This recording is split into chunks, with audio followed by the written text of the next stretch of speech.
What's up, guys? Cables here to bring you my review of Star Wars: The Clone Wars Season 5, Episode 6, The Gathering. Now, I know that I'm late with this review. It's because, with everything with Hurricane Sandy, I had an internet outage, and, it took over a week for, everything to get back to normal, because actually I didn't have no internet, phone line, or cable. But luckily I had electricity, thank goodness.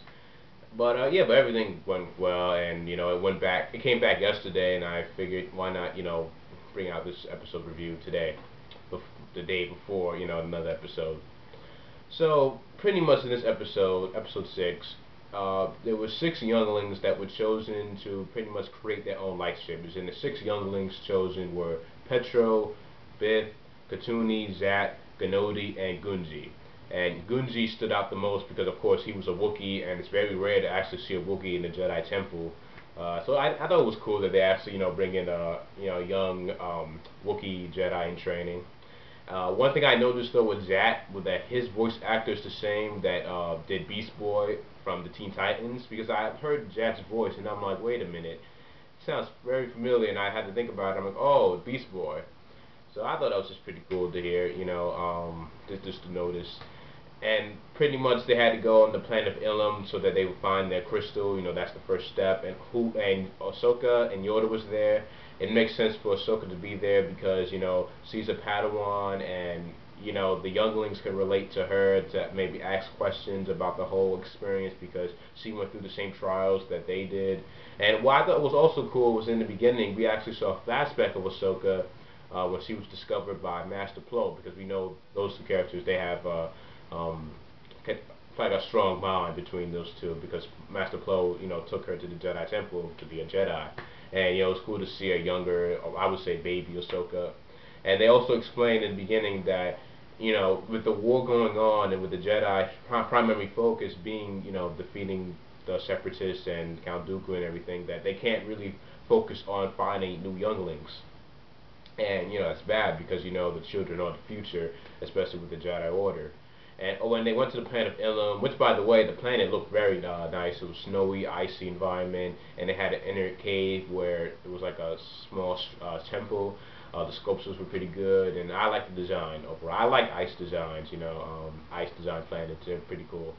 And when they were there, they actually met Master Yoda. And I'm glad that we see Yoda, because in the past like 2 seasons, Yoda hasn't really done anything. But I expect that I don't expect Yoda to go out there fighting a whole bunch of droids, leading a clone army. That's not his place. His place is to be at the Jedi Temple, advising the Jedi, and on diplomatic missions and fighting unless he has to, of course. And also training the younglings, the future of the Jedi Order. It makes sense, but the past 2 seasons he hasn't really done it of that. We just see him, he talks, and then that's it. We don't really see that much with Yoda. So I was glad that we saw Yoda here. It makes a lot of sense why he would be here, being the Grand Master Jedi.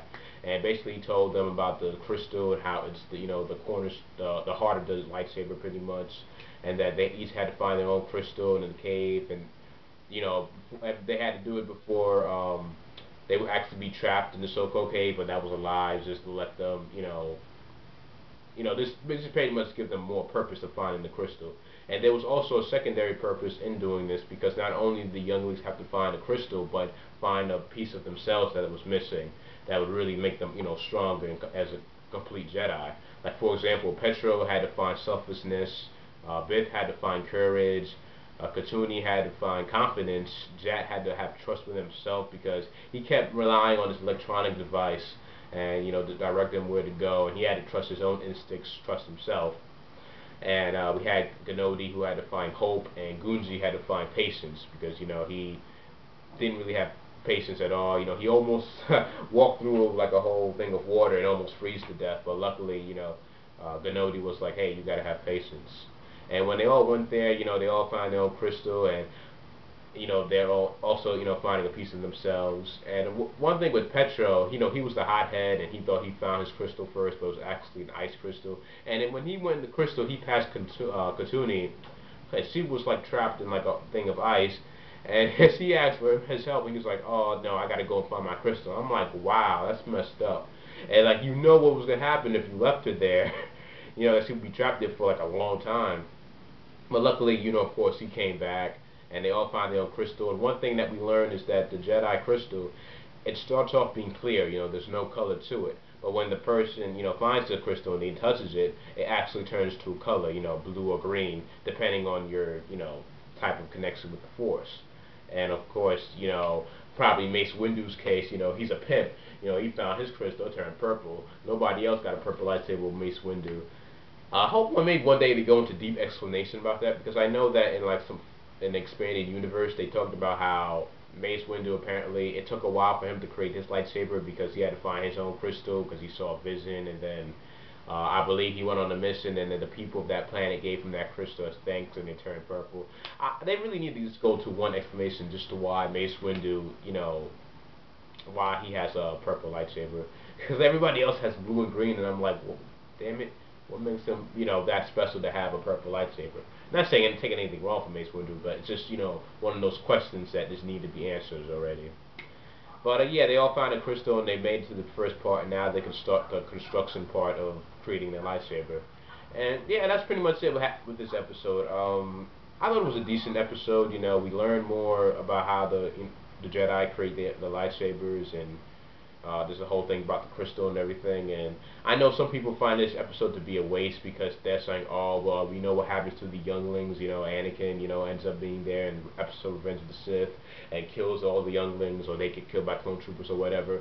And I understand that mentality, but people have to understand that this is a kids show, directed mostly to kids. And kids would really find this episode interesting, and they need to do things like this. It can't be all dark and gruesome with Darth Maul, Savage Prez, and Death Watch and all that. And I know that's everybody, all the older audience here, they want more Darth Maul, and I would love to see more of Darth Maul better than the next guy. But you have to understand this is a kids show. They have to do these type of episodes for for that part of the audience. So I thought overall it was a decent episode, and I mean I thought it was pretty interesting to see younglings, training whatnot. To see tomorrow morning's episode, excuse me, should be good. I think this might be a trilogy, maybe a 4-part series. The whole process of making a lightsaber, because I think I heard it's supposed to be 3 parts, or possibly 4. Who knows? But anyways, yeah, I thought this episode was decent. I think this arc's going to be interesting. More of this learning, and let me know your thoughts down below. What do you hear about this episode, the younglings? I can't really say, me personally, who was the youngling I liked the most. I mean, I guess I could say Zat or Gunzi, but I don't really have a favorite yet. But let me know your thoughts down below, predictions. Thanks for watching this video. Don't forget to subscribe if you did enjoy this video, and give the video a thumbs up. And I'll see you guys later. Peace. Thanks for watching.